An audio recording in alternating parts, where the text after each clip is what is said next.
आज हम डिटरमाइनर के कुछ ऐसे वर्ड्स को समझने जा रहे हैं जहां अक्सर स्टूडेंट्स को कन्फ्यूज़न होता है कि यूज़ कौन सा करें। जैसे यहाँ पर दो वर्ड दिए हुए हैं, फ्यू और a few.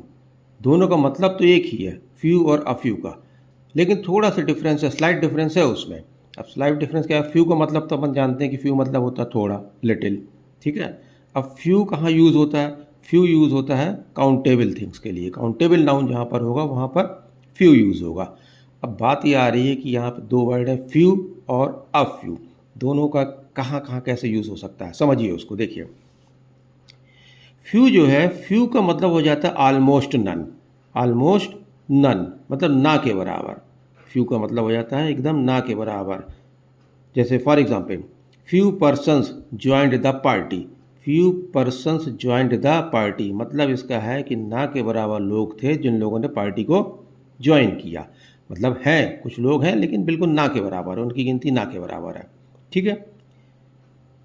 Second example, few party workers were in the hall.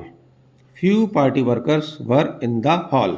Hall के अंदर बिल्कुल ज़रा से पार्टी वर्कर्स रह गए थे, मतलब कि इतने लिमिटेड रह गए थे एकदम, मतलब 20-25 अगर रहने चाहिए तो उसमें से सिर्फ 2 या 3 रह गए थे, तो वो ना के बराबर है। तो ऐसी जगह पर हमें फ्यू यूज़ करना है। अब आता है अ फ्यू। अ फ्यू का क्या मतलब है? अ फ्यू का मतलब हो जाता है समथिंग, एटलीस्ट समथिंग, कुछ तो है। यहाँ तो ना के बराबर था, एकदम नेगेटिव फीलिंग था, लेकिन अ फ्यू में एक पॉजिटिव फीलिंग आती है। पॉजिटिव फीलिंग मीन्स कुछ तो है, एटलीस्ट सम नंबर तो है, ठीक है। फॉर एग्जाम्पल, देखिए, a few party workers were in the hall.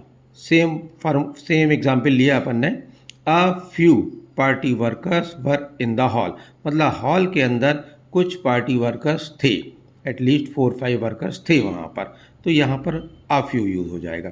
जहाँ पर कि 20-25 होने चाहिए थे, लेकिन वहाँ पर कि सिर्फ 4-5 ही थे, तो वहाँ पर हम अ फ्यू यूज़ कर लेंगे। क्लियर?